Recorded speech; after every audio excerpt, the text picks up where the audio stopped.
오늘 아침 주뉴스입니다. 한국과 일본이 제주도 남쪽 해저 대륙붕의 일부인 칠광구에 대한 공동개발 논의를 40여 년 만에 재개합니다. 석유와 가스가 묻혀있을 가능성이 있는데 공동개발을 활성화하는 계기가 될지 주목됩니다.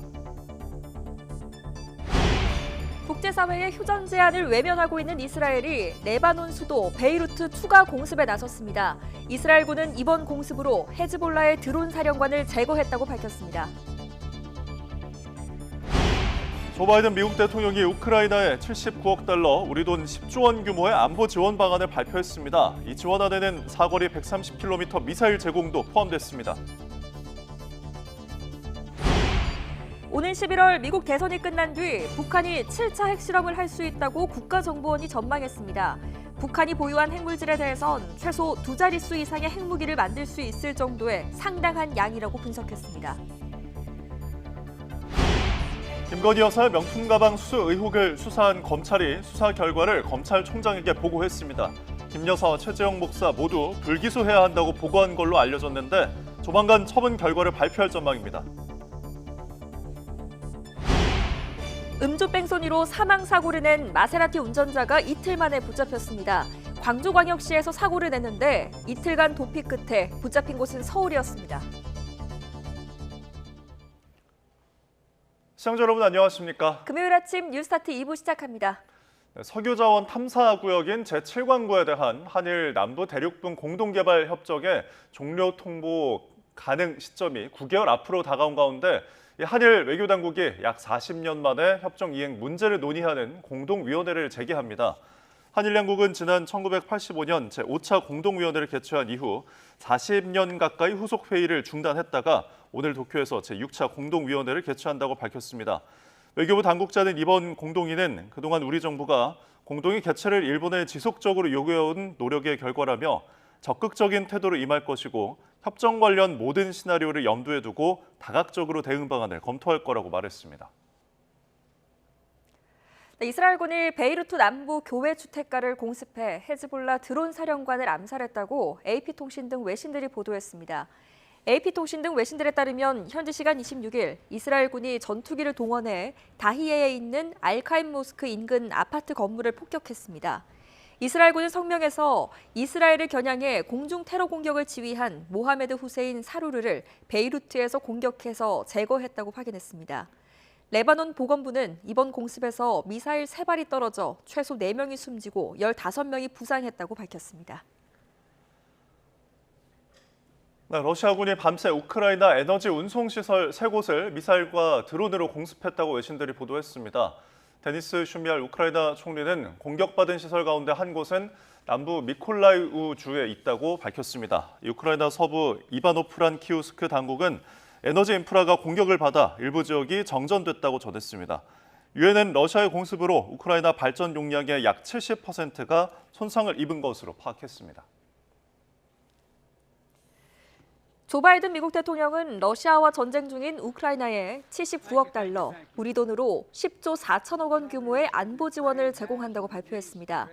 바이든 대통령은 현지 시간 26일 젤렌스키 우크라이나 대통령과 정상회담을 앞두고 우크라이나가 전쟁에서 승리할 수 있도록 1년의 추가 조치를 발표한다며 이같이 밝혔습니다. 이번 지원안에는 우크라이나의 장거리 타격 능력을 강화하기 위해 F-16 전투기에서 사용되는 사거리 130km짜리 통합 원거리 무기 제2소우 제공도 처음으로 포함됐습니다. 다만 바이든 대통령은 미국이 제공한 무기로 러시아 본토를 타격할 수 있게 해달라는 우크라이나의 요청을 승인할 계획은 없다고 미국 정부 관계자가 전했습니다. 국가정보원이 북한이 7차 핵실험에 나설 가능성을 배제할 수 없고 오는 11월 미국 대선 전보다는 이후에 이뤄질 가능성이 있다고 전망했습니다. 국정원은 국회 정보위 전체 회의에서 북한이 플루토늄 70여 킬로그램과 고농축 우라늄 상당량을 보유하고 있고 이는 최소 2자릿수 이상 핵무기를 만들 수 있는 양이라며 이같이 설명했다고 정보위 여야 간사가 밝혔습니다. 국정원은 지난 13일 북한이 김정은 국무위원장의 고농축 우라늄 제조시설 방문을 공개한 건 대외적으로는 미 대선을 앞두고 미국을 의식한 행위이고 대내적으로는 주민 자신감 고취 행위로 해석할 수 있다고 진단했습니다. 이창수 서울중앙지검장이 심우정 검찰총장에게 김건희 여사의 명품 가방 사건에 관한 수사 결과를 보고했습니다. 서울중앙지검 수사팀은 가방을 받은 김 여사와 가방을 건넨 최재형 목사 모두 불기소하는 방향으로 의견을 모은 것으로 전해졌습니다. 청탁금지법상 공직자의 배우자를 처벌할 근거 조항이 없고 최 목사가 청탁이 아닌 촬영 목적으로 가방을 건네는 등 범행 의도가 없었다고 판단한 것으로 알려졌습니다. 심 총장이 수사팀 보고 내용을 승인하면 조만간 최종 처분 결과가 발표될 것으로 보입니다. 새벽 시간 오토바이를 들이받아 사상자 2명을 낸 외제차 운전자가 도주 이틀 만에 경찰에 붙잡혔습니다. 광주 서부경찰서는 특정범죄 가중처벌법상 도주치사상 혐의로 30대 A씨를 서울 강남구 도로변에서 긴급 체포했습니다. A씨는 지난 24일 새벽 광주에 있는 한 도로에서 앞서가던 오토바이를 들이받아 뒷좌석에 탄 20대 여성이 숨지고 운전자 남성이 크게 다치는 사고를 냈습니다. 사고 직후 A씨는 휴대전화를 끈 채 동승자와 함께 잠적을 했으며 이틀 넘게 도피 행각을 벌이다 붙잡혔습니다.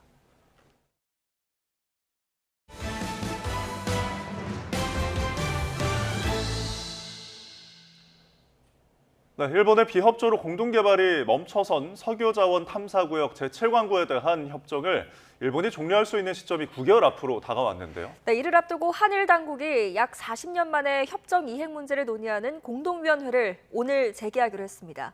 공동개발을 활성화하는 계기를 마련할 수 있을지 조수현 기자가 전망했습니다. 제주도 남쪽 대륙붕 일부 구역으로 면적이 8만여 제곱킬로미터에 이르는 7광구. 한일 양측은 1978년 7광구에 대한 유전 공동개발 협정을 맺고 공동 탐사를 시작했습니다. 그러나 2002년 탐사 이후 일본은 공동개발 중단을 선언했습니다. 경제성이 없다는 게 표면적인 이유였지만 대륙붕 경계 기준이 일본에 유리하게 바뀌면서 소극적인 자세로 돌아섰다는 분석이 잇따랐습니다. 일본이 이르면 내년 6월 협정 조기 종료를 통보한 뒤 독자 개발을 노릴 것이라는 관측 속에 우리 외교당국은 협정 활성화를 일본에 촉구해왔습니다. 1985년 이후 중단됐던 공동위원회 재개를 지속적으로 요구했고 그 결과 도쿄에서 약 40년 만에 제6차 공동위원회가 개최됩니다. 한국이 갖고 있는 우려라든지 양국이 조금 더 검토해볼 여지가 있는 부분이라든지 이런 거를 같이 논의를 해가면서 같이 이야기를 할 수 있는 자리가 마련이 됐고 이번 회의에서 협정의 장래가 결정되는 것은 아니지만 외교부는 적극적인 태도로 임하며 모든 시나리오를 염두에 두고 다각적으로 대응 방안을 검토하겠다고 밝혔습니다. 현행 협정을 유지하면서 국익을 수호할 수 있는 방향으로 일본 측과 협상을 진행한다는 방침입니다. 저희들은 협정 체제가 그대로 이어지는 것이 양국 관계를 위해서 중요하고 또 협상에도 더 우호적인 분위기가 될 것이기 때문에 그런 방향으로 하자고 지금 설득을. 협정은 2028년 6월 22일을 기해 만료되지만 만료 3년 전인 내년 6월 22일부터 일방 당사국이 협정 종료를 통보할 수 있습니다. 외교부는 다만 협정이 종료된다고 해도 국제법상 경계 미획정 수역으로 남는 만큼 한국의 동의 없이 일본이 자원 개발 권한을 독점하거나 일방적인 개발에 나설 수 없다고 강조했습니다. YTN 조수연입니다. 네, 국제사회 휴전 압박에도 이스라엘이 레바논 수도 베이루트 등의 추가 공습에 나서 드론 사령관을 제거했다고 밝혔습니다. 유엔 총회 참석을 위해 미국을 방문한 네타냐후 이스라엘 총리는 전력을 다해 헤즈볼라 공격에 나서겠다며 지상전 의지를 굽히지 않았습니다. 전효신 기자입니다. 고층 아파트가 밀집한 건물 사이로 미사일 3발이 연달아 꽂힙니다. 이스라엘군이 베이루트 남부 다이의 아파트 한 동을 겨냥해 표적 공습에 나선 겁니다. 레바논 언론들은 이번 폭격으로 최소 4명이 숨지고 10여 명이 다쳤다고 전했습니다. حي شعبي وسكني بامتياز تعرض لإطلاق صواريخ من ضمن الهمجية اللي قائمة من خلال أسبوعين نحن عم نشهدها. 이스라엘군은 헤즈볼라 거점을 겨냥한 정밀 폭격으로 드론 부대 사령관 후세인 사루르를 제거했다고 밝혔습니다. 사루르는 가자지구 전쟁이 발발한 이후 헤즈볼라의 드론 생산을 이끌며 이스라엘 공격을 수행했다고 이스라엘군은 주장했습니다. 미국이 주도하는 휴전 제안을 일축한 네타냐후 총리는 미국으로 향하는 전용기에서 공습을 승인했다고 말했습니다. סיכול או של יחידת הכטב"מים, דברים אחרים.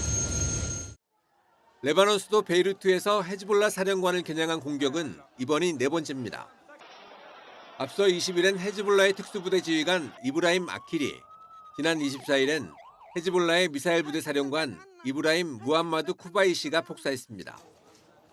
이에 맞서 헤즈볼라도 이스라엘 북부 라파엘 방위산업단지를 겨냥해 로켓 수십 발로 대응했지만 대부분 요격당했습니다.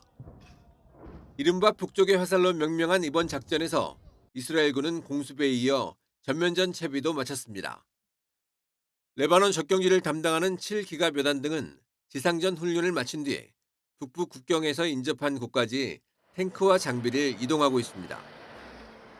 지상전 전운이 임박한 가운데 레바논에선 피난민들의 탈출 행렬이 꼬리를 물고 있습니다.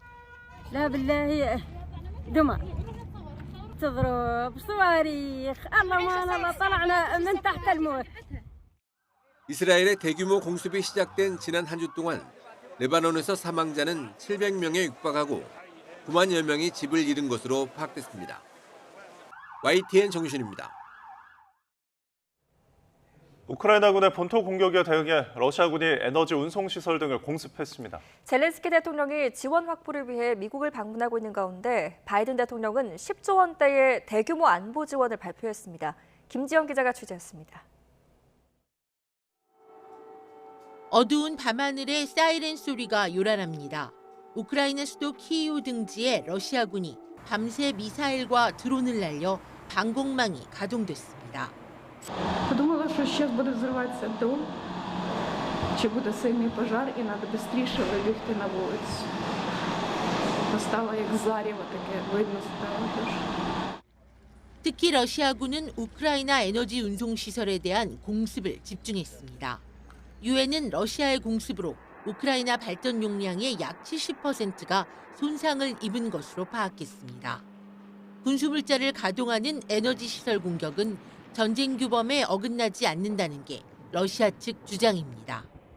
정작 러시아는 전체 예산의 3분의 1을 석유와 천연가스 수출에 의존하고 있습니다. 푸틴 대통령은 러시아 에너지 수출의 90% 이상은 서방의 제재에 동참하지 않은 우방국들이 차지한다고 강조했습니다. На долю дружественных стран приходится свыше 90% энергетического экспорта России.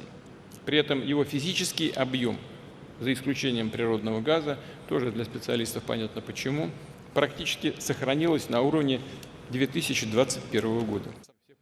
이는 우크라이나 침공 이후 서방의 고강도 제재에도 러시아가 에너지 수출에 별다른 타격을 입지 않았다는 뜻으로 해석할 수 있습니다. 반면 방미 중인 젤렌스키 우크라이나 대통령은 바이든 대통령과 해리스 후보를 만나는 등 지원 확대를 위한 행보를 이어가고 있습니다. I've met with both Senate and the House, and thank you for the unwavering bipartisan support, and to all American people. Together, we have to win, and we will win. 때맞춰 바이든 미국 대통령은 우크라이나에 대한 79억 달러, 우리 돈 10조 4천억 원 규모의 안보 지원을 발표했습니다. Russia will not prevail. Ukraine will prevail, and we'll continue to stand by you every step of the way. 특히 이번 지원안에는 우크라이나의 장거리 타격 능력을 강화하기 위해 F-16 전투기에서 사용되는 사거리 130km짜리 통합 원거리 무기 제이소 제공도 처음 포함됐습니다. 다만 바이든 대통령은 미국이 제공한 무기로 러시아 본토를 타격할 수 있게 해달라는 우크라이나의 요청을 승인할 계획은 없다고 미국 정부 관계자는 전했습니다. YTN 김지영입니다. 국가정보원이 오는 11월 미국 대선이 끝난 뒤에 북한의 7차 핵실험 가능성이 있다고 전망했습니다. 북한의 핵 능력에 대해선 최소 2자릿수 이상의 핵무기를 만들 수 있는 플루토늄과 고농축 우라늄을 확보한 것으로 분석했습니다. 이종원 기자입니다. 오는 11월 미국 대선을 전후해 북한의 7차 핵실험 가능성이 있다는 대통령실의 진단에 이어 국가정보원도 비슷한 관측을 내놨습니다. 국정원은 국회 정보위 현안 질의에서 이 같은 분석을 공개하면서 미 대선 이전보다는 이후일 가능성이 크다고 분석했습니다.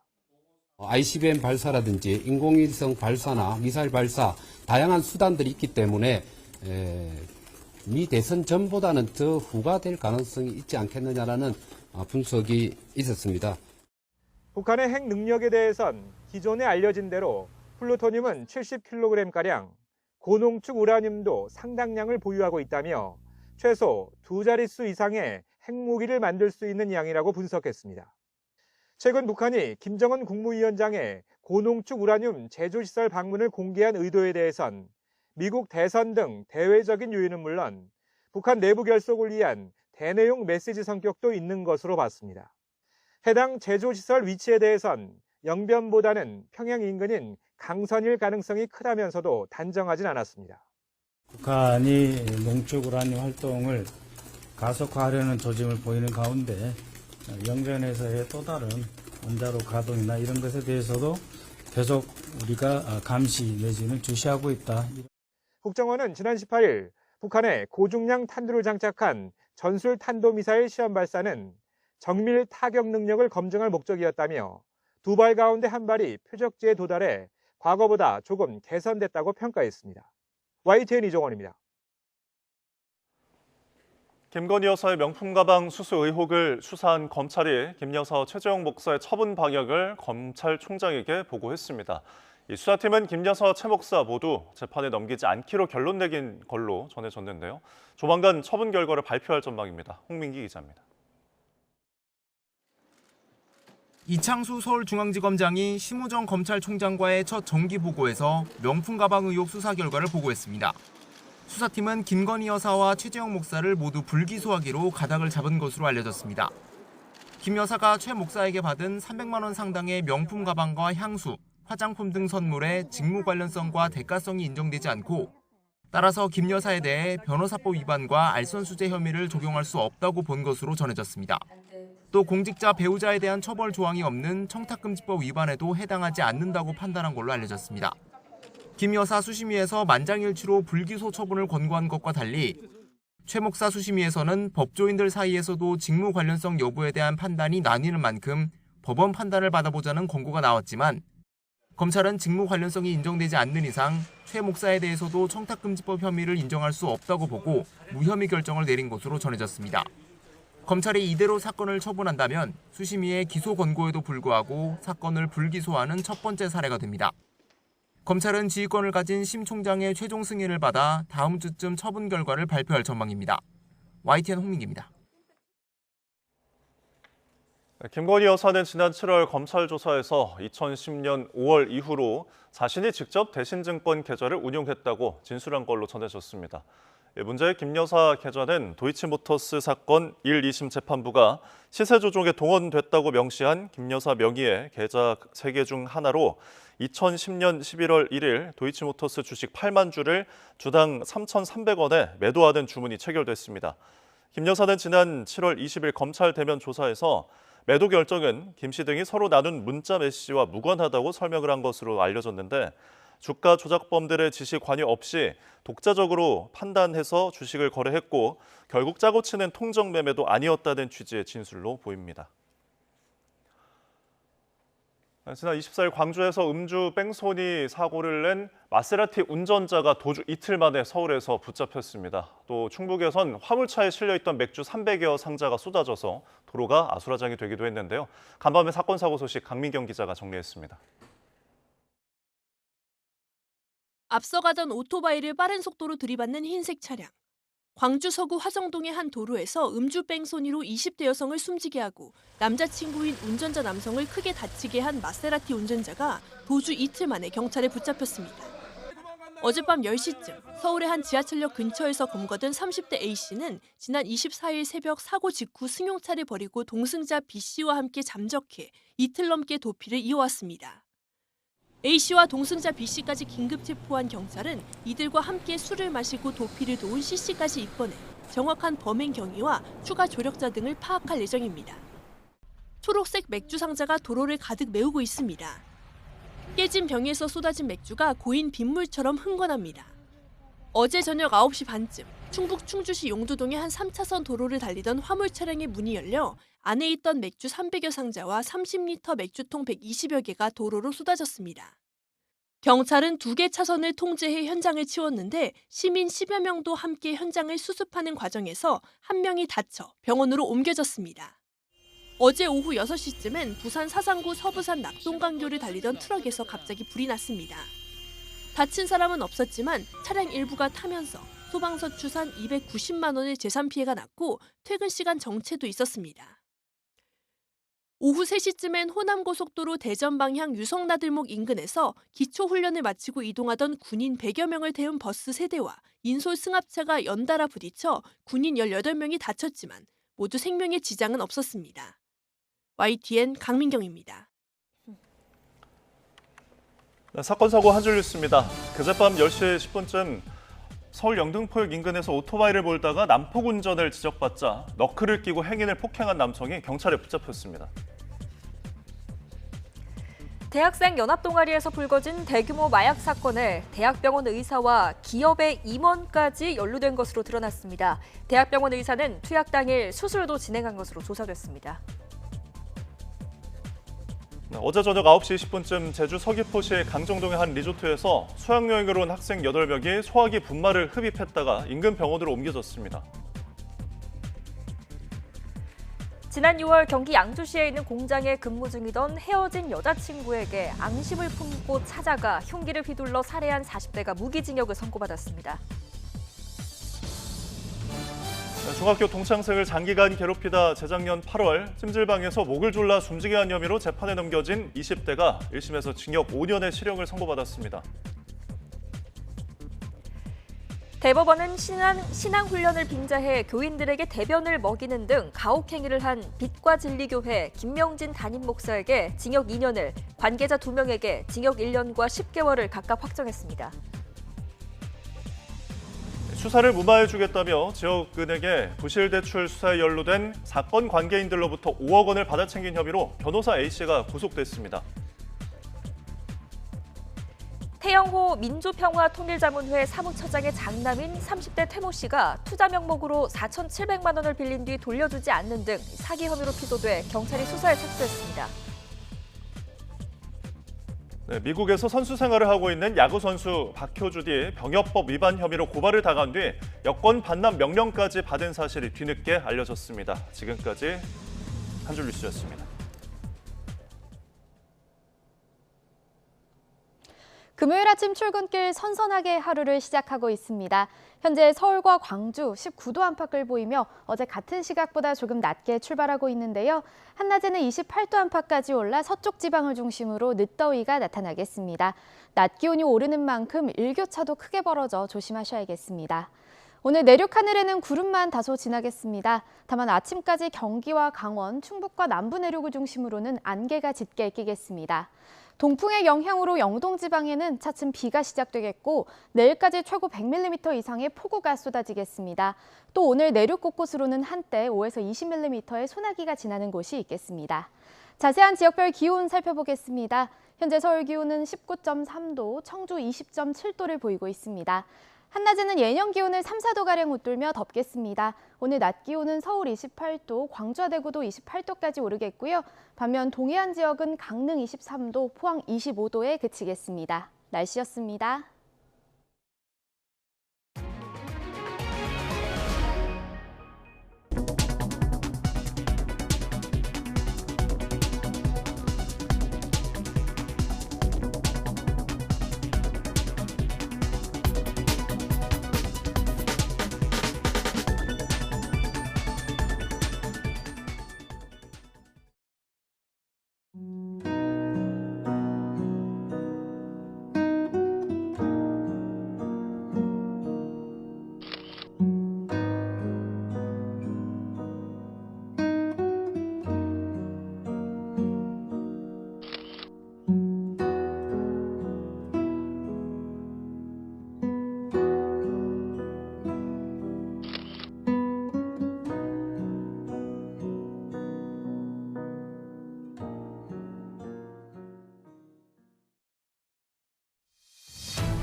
윤석열 대통령이 거부권을 행사한 법안 6개가 모두 국회 본회의에서 부결됐습니다. 네, 이를 두고 여야는 또 한 차례 충돌했는데 이어서 예고됐던 무쟁점 민생법안 처리에는 지장을 주지 않았습니다. 정윤용 기자입니다. 국회 본회의에선 대통령 제2요구권, 즉 거부권이 행사된 6개 법안이 예정대로 상정됐습니다. 공영방송 지배구조 개편을 위한 방송사법과 전국민 25만 원 지원법, 파업 노동자에 대한 기업의 손해배상 청구를 제한하는 노란봉투법이 대상이었는데 모두 국회 문턱을 넘지 못했습니다. 부결되었음을 선포합니다. 부결되었음을 선포합니다. 방송 영구 장악, 현금 살포, 불법 파업 조장법이라며 반발해왔던 여당은 야당이 부결을 이유로 자리를 비우고 규탄 대회를 열자 이를 허용한 우원식 국회의장까지 싸잡아 비판했고 민생 법안을 처리해야 될 이 시간에 민주당이 저렇게 막무가내로 집회를 하고 회의를 진행하지 않는 국회의장 정말 이상한. 야당은 법안 폐기라는 도돌이표 정국이 반복된다고 하더라도 입법권을 포기할 수 없다며 여당이 용산 대통령실 거수기 노릇만 한다고 날을 세웠습니다.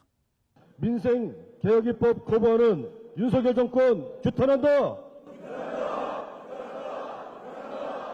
민생이면 국민 무시, 국민의힘 각성하라. 여야는 이어진 민생법안 처리는 예정대로 진행해 70여 건을 통과시켰습니다. 부모 육아휴직 기간, 배우자 출산휴가를 확대하는 법안과 딥페이크 기술을 이용한 디지털 성범죄 처벌을 강화하는 법안 등이 포함됐습니다. 여러 가지 모욕적인 상황도 감내하면서 협상하고 협력해 주시고 국민만 바라보고 일해오신 결과물이라고 생각합니다. 민생 경제가 파탄나고 국민이 각자 도생의 뺑뺑이를 도는 상황에서 민주당이 유일한 희망입니다.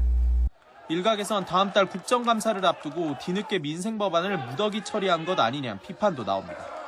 YTN 정인용입니다.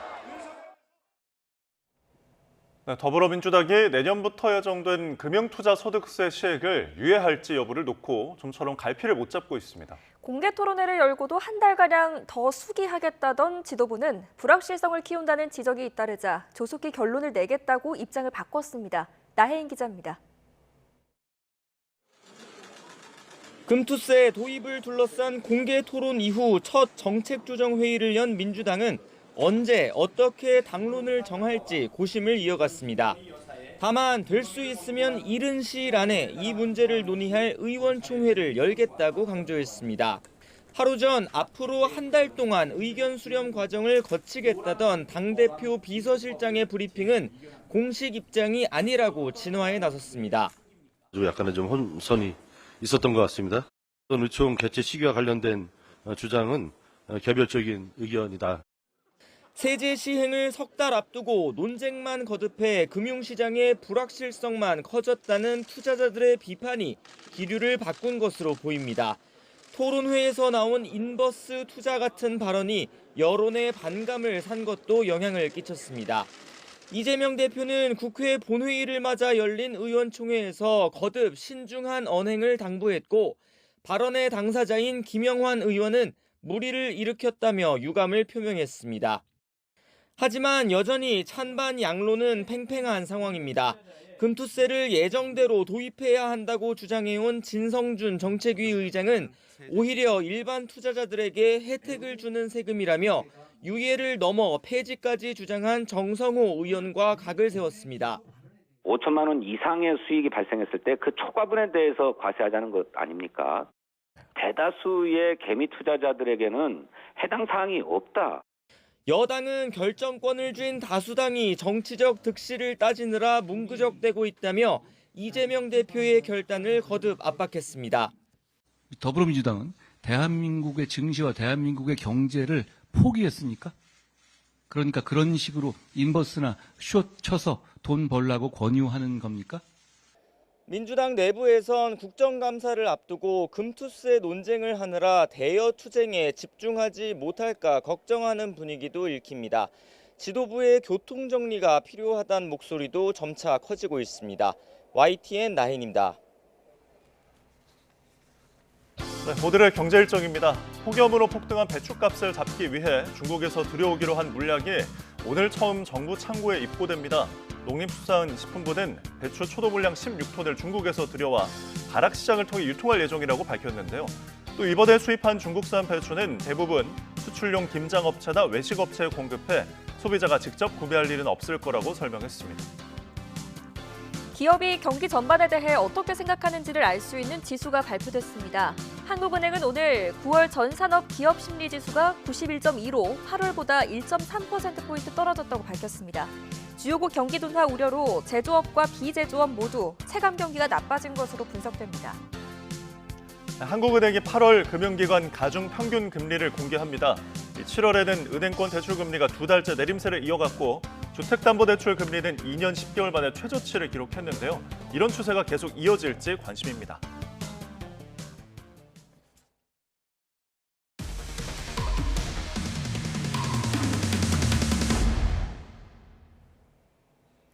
YTN은 아트테크를 빙자한 돌려막기 사기 의혹이 불거진 갤러리K 관련 보도를 이어가고 있습니다. 대표 김모 씨가 연루된 6년 전 다른 사기 사건을 들여다봤더니 이때도 비슷한 방식으로 미술품을 팔았던 것으로 확인됐습니다. 당시의 수법을 모방해서 더 큰 판을 설계한 게 아니냐는 의심이 나옵니다. 양동훈 기자가 단독 취재했습니다. 1,000억 원대 돌려막기 사기 혐의로 피소되기 직전 해외로 도피한 갤러리K 대표 김모 씨. 김 씨는 6년 전 수백억 원 규모의 사기 의혹이 불거진 FMI 글로벌의 부사장이었습니다. YTN 취재 결과 당시 외환 등 각종 자산에 투자한다며 돈을 끌어모은 FMI 글로벌의 상품 중에는 갤러리K 아트노믹스와 비슷한 아트인컴이 있었던 것으로 확인됐습니다. 투자자들이 그림을 사면 자신들이 위탁 운용에 수익금을 준다고 홍보했는데 갤러리K와 똑같은 방식입니다. 일정 기간이 지나 원하는 경우 회사가 그림을 다시 매입해준다는 내용까지 같습니다. 이제 부자들이나 이제 어떤 기업체들 이런 데들한테 렌트를 해줘서 수익을 얻는다고 했었는데 그런 시스템은 다 방식은 똑같은 것 같고. FMI 글로벌 대표 배모 씨는 투자금 400억 원을 갖고 잠적한 상황. 관련한 손해배상 소송 재판에서 법원은 김 씨가 이 회사에서 투자 상품 기획과 개발을 담당했다고 명시했습니다. 결국 FMI 글로벌에서 익힌 수법을 갤러리K에서 그대로 써먹으며 부당이득을 노린 거 아니냐는 의심이 나옵니다. 당시 문제되었던 투자 상품 중에 하나가 아트 인컴이었습니다. 처벌받지 않고 있다 보니까 그런 유사한 상품을 개발해서 더욱더 많은 피해를 야기한 거 아닌가 싶습니다. 대표인 김 씨가 도주한 것까지 FMI 글로벌 사건과 똑같은데 피해자들은 하루빨리 김 씨의 신병을 확보해 수사에 속도를 내길 바라고 있습니다. YTN 양동훈입니다. 한밤중에 전남 순천 도심에서 10대 소녀가 흉기에 찔려 숨졌습니다. 흉기를 휘두르고 도주한 30대 남성은 만취 상태에서 다른 행인과 다투다가 경찰에 붙잡혔습니다. 오선열 기자입니다. 깊은 밤 한 남성이 빠른 걸음으로 앞서가는 여성을 따라갑니다. 여성을 쓰러뜨리고 공격하더니 주차장 방향으로 도주합니다. 이어 구급차가 도착합니다. 새벽 0시 40분쯤 주차장 앞 인도에서 30대 남성 A씨가 17살 B양을 흉기로 여러 차례 찌르고 도망친 겁니다. 비명길게 나는 만지려고 팍 쫓아왔더니 남자가 도망가 보더라고. 그래서 아가씨 의식이 있더라고요. 그렇게 모르는 사람이에요. 저 좀 살려주세요. 그러고 나서 아가씨 의식을 잃어버렸어요. B양은 주변을 지나던 배달기사에 발견돼 인근 병원에서 응급치료를 받고 대학병원으로 이송됐지만 숨졌습니다. 검정고시를 준비하던 B양은 친구를 배웅하고 집에 돌아가다 변을 당한 것으로 전해졌습니다. 흉기를 휘두르고 도주한 A씨는 1.5km 떨어진 이곳 주택가에서 행인과 말다툼을 하다 신고를 받고 출동한 경찰에 붙잡혔습니다. 만취 상태였던 A씨는 경찰 조사에서 범행을 부인한 것으로 알려졌습니다.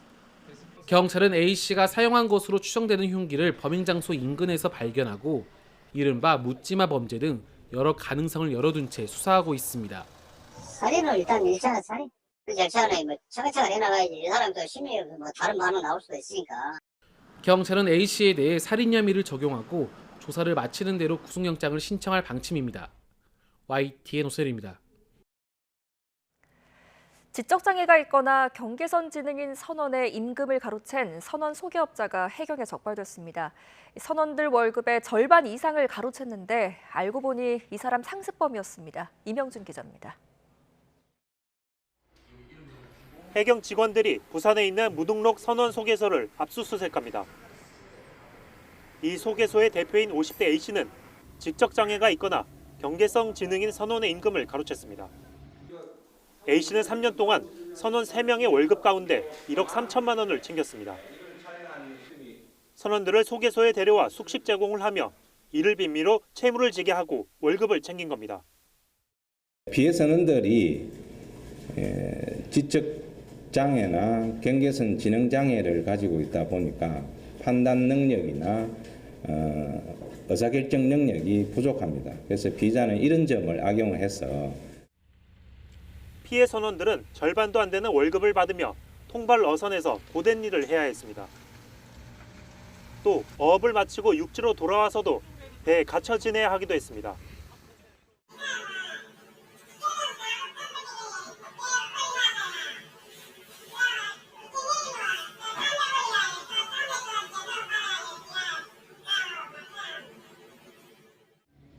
A씨는 선원들 월급을 가로챈 것도 모자라 무등록 소개소를 운영해 불법 소개료 1억 원을 챙겼습니다.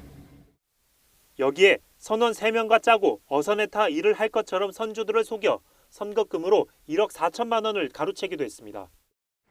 알고 보니 A씨는 비슷한 범행으로 실형 선고도 받았고 이번 범행이 7번째였습니다. 해경은 앞으로도 이번 사건과 비슷한 인권 침해 사건을 특별 단속할 계획입니다. YTN 이명준입니다. 토요일인 내일 오후 서울 도심에서 대규모 행사와 집회가 열려 일부 도로가 통제됩니다. 대한불교조계종은 내일 세종대로에서 불교도 대법회를 여는데 본 행사가 진행되는 오후 2시부터 5시까지 3시간 동안 광화문 교차로에서 세종대로 교차로까지 차도가 전면 통제됩니다. 또 전국 민중행동은 오후 3시부터 숭례문 일대에서 대규모 집회를 연 뒤 3시 50분부터 한강대로를 이용해 행진할 예정입니다. 이에 따라 경찰은 행사와 집회가 열리는 구간 주변에 교통경찰 170여 명을 배치해 차량 우회 등 교통관리에 나섭니다.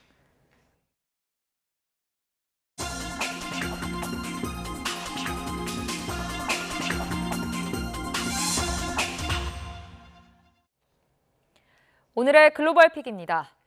중국이 44년 만에 태평양으로 발사한 대륙간 탄도미사일 ICBM 발사 장면을 공개했습니다. 발사 당시 일본 자위대 호위함이 호주, 뉴질랜드 군함과 함께 타이완 해협을 통과했습니다. 베이징 강정규 특파원이 전해드립니다. 원통형 발사관을 뚫고 나온 미사일이 불을 뿜으며 하늘로 솟구칩니다. 중국군이 44년 만에 태평양으로 ICBM을 발사한 이튿날 사진을 공개했습니다. 지형에 가려 발사 차량이 완전히 보이진 않지만 중국 매체들은 둥펑 31AG로 추정하고 있습니다. 고체 연료 ICBM 둥펑 31의 개량형으로 사거리 11,000km의 다탄두 핵무기입니다.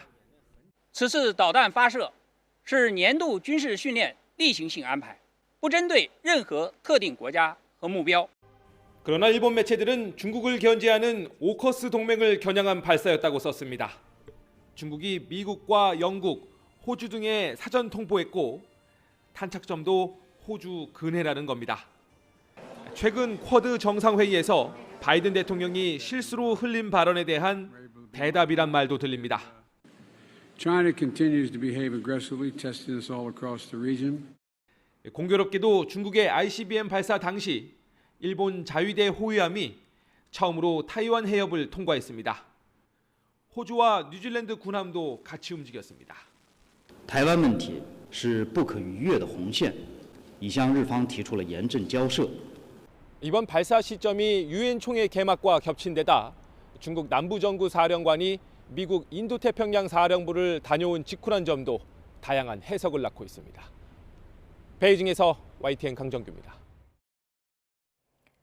페이스북 모회사 메타 플랫폼이 안경처럼 쓰는 증강현실 기기 오라이언을 공개했습니다. 마크 저커버그 메타 CEO는 오라이언이 스마트폰 다음의 컴퓨팅 디바이스가 될 것이라고 선언했습니다. 홍주희의 기자입니다. Yeah, thanks for keeping them secure. 마크 저커버그 메타 플랫폼 CEO가 첩보 영화에 나올 법한 가방을 받아듭니다. 가방에서 나온 건 증강현실 스마트 안경 오라이언입니다. They're not a headset, no wires, less than 100 grams. They need wide field of view, holographic displays, sharp enough to pick up details. 안경 렌즈에 프로젝터로 3D 이미지를 추사해 홀로그램 증강현실 기능을 구현하는 방식입니다. 또 안경과 손목 밴드가 사용자의 음성과 시선, 손의 움직임을 추적해서 눈앞에 뜬 이미지를 클릭하거나 스크롤할 수 있습니다. 저커버그는 오라이언이 스마트폰 다음의 컴퓨팅 디바이스가 될 거라며 미래를 엿볼 수 있는 타임머신에 빗대기도 했습니다. 다만 출시 시기와 가격 등은 언급하지 않았는데 생산 비용을 더 낮춰서 2027년에 시판할 거란 이야기가 흘러나옵니다. AI 챗봇 메타 AI의 최신 버전도 소개됐습니다. 영국 배우 주디 덴치 등 유명 배우 5명과 계약해 그들의 음성으로 제공됩니다. But I'm gonna do it anyway. Go for it. Just be prepared for anything to happen. 소셜미디어 페이스북으로 출발했지만 사명까지 바꾸고 메타버스로 사업의 중심을 옮긴 메타. 관련 기술에 수백억 달러를 쏟아붓고 있는데 실적은 좋지 않았습니다. 그래도 이번 커넥트 2024 기조연설 당일 시장의 반응은 괜찮아서 메타의 주가는 568.31달러로 사상 최고가를 기록했습니다. YTN 홍주혜입니다. 남미 칠레에서 1000년 넘는 역사를 가진 모래 위 독특한 형태의 지형 문자가 사막 레이싱 애호가들에 의해 계속 훼손되고 있습니다. 칠레 아타카마 사막재단은 타라파카주 알토바란 코스 고고학 단지 내 사막지대에 있던 지형 문자들에 수많은 바퀴 자국이 나 있는 사실을 확인했습니다. 이들 가운데는 최소 1000년 전에 만들어진 것으로 추정되는 유산도 있는 것으로 추정이 되는데요. 칠레 정부는 지형 문자 훼손에 관여한 이들에 대해 조사를 벌이고 있습니다. 귀는 토끼처럼 쭉 뻗어 있고 몸통과 꼬리는 캥거루처럼 보이기도 하죠. 얼굴을 보면 코는 돼지와 꼭 닮았습니다. 특이하게 생긴 이 동물 땅돼지인데요. 미국 샌디에고 동물원이 지난 7월에 태어난 새끼 땅돼지를 공개했습니다. 전 세계 동물원에 100여 마리밖에 없는 희귀 동물입니다. 주로 사하라 이남 아프리카 등지에 사는데 농작기 개간 등으로 서식지가 줄어들고 밀렵으로 개체 수가 크게 줄고 있습니다.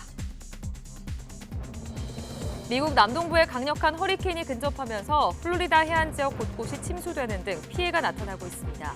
미국 국립 허리케인 센터는 허리케인 헐린이 최대 풍속 170km의 돌풍을 몰고 플로리다주 해역에 다가오고 있다며 상륙하면 2등급에서 3등급으로 격상될 것으로 예상했습니다.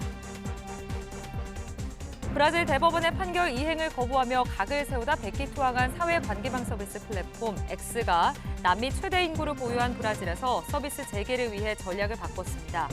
X는 사법부 명령 준수를 증명하는 내용과 함께 법원의 서비스 차단 명령 해제를 요청하는 취지의 문서를 브라질 대법원에 제출했다고 전해졌는데요. 가짜뉴스 유포 계정 9개를 비활성화했다는 것을 확인할 수 있는 자료와 또 우리 돈 44억 원 상당의 벌금을 납부했다는 확인증도 함께 법원에 제출했습니다. 독일 베를린 평화소녀상을 이전하는 방안을 두고 지역 당국과 제독 시민단체 코리아협의회가 본격 협의에 들어갔습니다. 당국은 4주 안에 사유지로 옮기지 않으면 철거를 명령하겠다고 밝혔지만 코리아협의회는 시소유지 등 공공부지로 옮겨야 한다는 입장입니다. 양측은 지난 24일 만나 이전 방안을 논의했지만 합의에 이르지는 못했습니다. 현직 뉴욕시장으로 처음 형사 기소된 에릭 애덤스 시장이 당선 몇 년 전부터 튀르키예로부터 호화 여행 접대를 받고 불법 선거 자금을 수수했다고 미 연방검찰이 밝혔습니다. 공소장을 보면 애덤스 시장은 브루클린 구청장 시절이던 2014년부터 외국인 사업가와 튀르키예 정부 당국자로부터 10만 달러, 우리 돈으로 1억 3천만 원 이상의 금품을 받았는데요. 또 튀르키예 항공에서 비즈니스석으로 무료 업그레이드를 받고 이스탄불 방문 때에는 고급 호텔 숙식을 여러 차례 제공받았다고 검찰은 밝혔습니다. 지금까지 글로벌 픽이었습니다. 다음 소식입니다. 롯데월드 아쿠아리움 수조에 흰고래 벨루가 전시를 중단하라는 현수막을 붙이고 시위를 벌인 시민단체 대표에 대해 검찰이 징역 1년의 실형을 구형했습니다. 단체 측은 롯데가 약속을 지키지 않고 묵묵부답인 상황에서 최후의 수단을 선택한 거였다며 혐의 대부분을 부인했습니다. 유서연 기자입니다. 롯데는 벨루가 전시 즉각 중단하라! 중단하라! 중단하라! 중단하라! 지난 2022년 12월 잠실 롯데월드타워 아쿠아리움에서 환경단체 핫핑크 돌핀스 회원들이 시위에 나섰습니다. 이들은 흰고래, 벨루가를 전시하는 수조에 현수막을 붙이고 구호를 외쳤습니다. 롯데월드 측은 현수막을 붙이며 사용한 접착제로 수조에 7억 원 상당의 피해를 입었다며 단체 대표를 고소했습니다. 폭력행위처벌법상 공동재물손괴와 업무방해 혐의로 재판에 넘겨진 황현진 공동대표에게 검찰은 징역 1년을 구형했습니다. 검찰은 수조에 붙인 대형 현수막을 제거했는데도 접착제가 남았고 황 대표가 시위를 하며 실시간 방송을 해 수족관 운영에 피해를 줬다고 말했습니다. 이에 대해 황 대표 측은 재물손괴 혐의는 인정하지만 업무방해는 무죄라고 주장했습니다. 롯데 측이 들여온 벨루가 3마리 가운데 2마리가 폐사한 상황에서 나머지 1마리를 살리기 위한 정당한 행동이었다는 겁니다. 또 구호를 외친 시간은 5분에 그쳤고 평화적인 방법으로 시위를 벌였다며 롯데가 벨루가 방류 약속을 번복한 점이 고려돼야 한다고 강조했습니다. 사회적 책임을 다하지 않는 대기업에 그런 책임을 다할 것을 촉구한 정당한 행위를 했고 또 좁은 수조에 갇혀서 생명의 위기를 느끼고 있는 벨루가를 살리기 위한 행동이었기 때문에 남은 벨루가 벨라의 자연 방류는 아직 이뤄지지 않은 가운데 황 대표에 대한 1심 선고기일은 오는 11월 14일로 지정됐습니다. YTN 유서연입니다. 귀리는 다른 곡물에 비해 영양소가 풍부해서 슈퍼푸드로 불리는데요. 국내에서 육성한 신품종인 귀리가 난청 예방과 치료에 탁월한 효과가 있는 것으로 알려져 주목됩니다. 최영신 기자입니다. 세계보건기구 WHO는 휴대용 음악기계 사용 등에 대한 부작용으로 전 세계 난청 환자 수가 2050년 25억 명까지 늘어날 것으로 내다봤습니다. 난청이 발생하면 보청기 외엔 뚜렷한 치료법이 아직 없습니다. 농진청과 전남대의대 공동연구팀이 국내에서 육성한 귀리 신품종 대양이 난청 예방과 치료에 탁월한 효과가 있다는 사실을 밝혀냈습니다. 난청 예방과 관련된 성분은 아베난스라마이드 C입니다. 곡물 가운데 유일하게 귀리에만 들어있는데 대양 귀리가 다른 귀리에 비해 최고 12배나 많습니다. 3년 전 연구에서 치매 예방과 소음성 난청 증상 완화 효과를 확인한 데 이어 일부 항암제에 의한 약물성 난청에도 효과가 있다는 사실을 추가로 밝혀냈습니다. 아베나스라마이드 C를 주지 않는 굴에서는 청력이 많이 떨어지고 회복이 되지 않았는데 아베나스라마이드 C를 투여했을 때 청력이 떨어지지 않고 청력을 유지하는 것들을 저희들이 확인하였습니다. 동물 모델에 아베란스라마이드 C를 투여하고 1시간 뒤 항암제를 투여했더니 청감각 세포 사멸을 최대 96%까지 막아냈습니다. 연구 결과는 미국과 영국, 독일, 프랑스 등에서 특허 등록됐습니다. 다양한 기술 이전 그리고 특허 기술들을 활용해서 조금 더 건강에 증진이 되는 제품들을 개발하는 데 도움을 줄 수 있을 것이라 생각됩니다. 식품업계도 대양귀리의 특성을 살린 제품 개발에 속도를 내고 있습니다. 대양귀리 품종을 이용하여서 기능성 소재 개발과 양갱이나 또 유산균을 첨가한 그런 다양한 제품들을 개발 계획 중에 있습니다. 이번 연구 성과는 국내 귀리 소비 확대와 국민 건강 증진에도 도움이 될 것으로 기대됩니다. YTN 최명신입니다. 네, 세계 2대 게임쇼로 꼽히는 일본의 도쿄 게임쇼가 개막을 했습니다. 1000개 육박하는 게임사가 참여한 가운데 한국 게임사도 세계 시장에서의 위상 확인에 나섰습니다. 도쿄에서 최강현 기자입니다.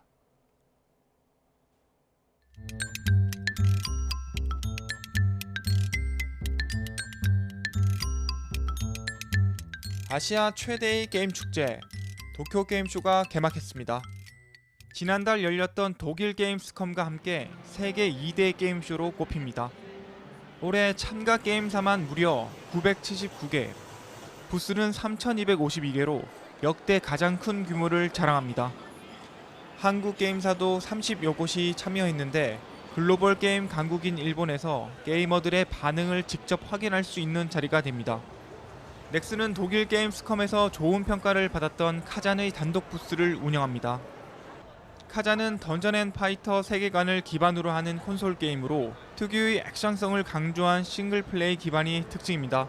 던전 앤 파이터의 그 짜릿한 액션성을 더욱더 강화시킨 게임인 만큼 그 누구보다도 화려한 액션 그리고 뜨거운 손맛을 느낄 수 있는 NC소프트도 370억 원을 투자한 빅게임 스튜디오의 서브컬처 신작 브레이커스를 선보입니다. 브레이커스는 애니메이션풍 그래픽을 특징으로 캐릭터별 특수 스킬을 고려해 전략적인 플레이를 경험할 수 있습니다. 어린 시절부터 봐왔던 그런 만화나 애니메이션의 서브컬처 감성을 잘 살려서 매력적인 캐릭터들로 그 세계관을 탐험하는 것이 주된 재미가 되는 그런 RPG 게임이 될 예정입니다.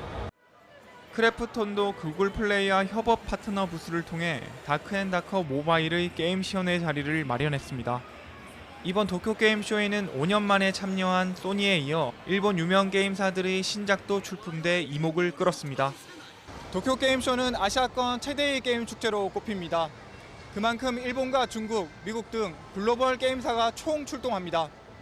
강력한 경쟁자들 사이에서 한국 게임의 위상을 확인할 수 있는 자리가 될 것으로 보입니다. 일본 도쿄게임쇼에서 YTN 최광현입니다. 한국추상미술 선구자 김환기 화백의 전면 점화가 홍콩 경매에서 78억 원에 판매됐습니다. 김환기의 1971년 작품인 전면 점화는 어제 저녁 홍콩 더 앤더슨 빌딩에서 열린 크리스티 홍콩 이브닝데이 경매에서 우리 돈 78억 1,900여만 원에 낙찰됐습니다. 앞서 홍콩 경매에서 132억 원에 낙찰된 김환기의 우주와 서울 옥션 홍콩 경매에서 80억 3천만 원에 팔린 김환기의 붉은색 전면 점화에 이어 이번 작품이 한국 현대미술품 낙찰가 3위에 올랐습니다. 네, 스포츠 소식입니다. 프로야구 두산이 정규리그 한 경기를 남겨놓고 리그 4위를 확정했습니다. LG는 2009년 롯데를 뛰어넘어 역대 홈팀 최다 관중 기록을 세웠습니다. 이경재 기자입니다. 두산이 1회 몸이 덜 풀린 박세웅을 공략해 앞서 나갔습니다. 정수빈과 김재호가 연속 안타를 쳐냈고 김재환과 양석환의 적시타가 터졌습니다. 강승호가 내야 땅볼 한 점을 더해 석점을 달아났습니다. 김재환의 안타로 시작한 6회에는 허경민이 중전 안타로 한 점을 더했습니다. 두산은 롯데의 추격을 4대3으로 뿌리치고 토요일 NC와의 마지막 경기 결과에 관계없이 4위를 확정했습니다. 지난해보다 한 계단 올라선 결과입니다. 선발 곽배는 6이닝 무실점으로 15승째를 올려 역시 한 경기를 앞둔 삼성의 원태인과 다승 공동 선두를 이뤘습니다. 마무리 김태균은 8회 투아웃 1루에 나와 1실점하고 19세이브째를 올리며 곽빈의 승리를 지켜줬습니다. 오늘 이제 제가 올해 마지막 정규 시즌 등판이었는데 이제 앞으로 5번 더 가을 야구를 던져보겠습니다. 그런 상황이 오면 최선을 다해서 계속 이기는 선수가 되겠습니다. 3경기를 남겨둔 롯데 레이에스는 안타 2개를 추가해 꿈의 200안타에 2개만을 남겼습니다. 두산의 와일드카드 결정전 상대는 아직 안개 속입니다. SSG는 타선이 폭발하며 NC를 10대1로 완파하고 KT와 공동 5위에 올랐습니다. 두 팀의 남은 2경기 결과가 같을 경우 다득점에서 앞선 KT 홈인 수원에서 단판 승부로 와일드카드 진출 결정전을 치릅니다. 마지막 홈경기에서 키움을 6대3으로 물리친 LG는 최고의 흥행 열기를 이어가며 역대 한 시즌 홈경기 최다 관중 기록을 갈아치웠습니다. 지난 2009년 롯데가 사직에서 동원한 138만 18명보다 17,481명 많은 139만 7,499명을 기록했습니다. YTN 이경재입니다. 출근길 YTN 날씨입니다. 현재 시각 6시 46분, 서울 기온은 19.3도로 어제 같은 시각보다 2도 정도 낮아 선선하게 하루를 시작하고 있습니다. 다만 밤사이 기온이 내려가면서 내륙을 중심으로는 가시거리 200m 미만의 짙은 안개가 낀 곳이 많습니다. 출근길 운전하시는 분들은 차간 거리를 넉넉히 두고 서행하는 등 교통안전에 각별히 유의하시기 바랍니다. 안개는 기온이 오르면서 서서히 걷히겠고 이후에는 대체로 구름만 다소 지나겠습니다. 다만 동풍의 영향으로 영동 지방에는 오전부터 비가 시작되겠고요. 내일까지 최고 100mm 이상의 호우가 쏟아지겠습니다. 내일은 경북 동해안과 북동 산간에도 비가 내리겠습니다. 또 오늘 내륙 곳곳으로는 한때 5에서 20mm의 소나기가 지나는 곳이 있겠습니다. 자세한 지역별 기온 살펴보겠습니다. 현재 서울 기온은 19.3도, 청주 20.7도, 안동 20도에서 출발하고 있습니다. 한낮에는 서울과 광주 28도까지 오르는 등 서쪽 지방을 중심으로 늦더위가 나타나겠고요. 반면 동해안 지역은 강릉 23도, 포항 25도에 그치겠습니다. 이번 주말과 휴일에도 내륙은 맑은 가운데 예년보다 더운 날씨가 계속되겠고요. 내일은 충북 북부와 영남 서부 내륙에 소나기가 지나겠습니다. 막바지 늦더위는 10월로 접어들면서 누그러질 전망입니다. 9월의 끝자락에서 가을과 여름이 공존하는 날씨가 지속하고 있습니다. 큰 일교차에 감기 등 호흡기 질환에 걸리기 쉬우니까요. 환절기 옷차림과 건강관리에 신경 써야겠습니다. 지금까지 YTN 원희다입니다. 네, 뉴스타트 3부 잠시 뒤에 이어집니다.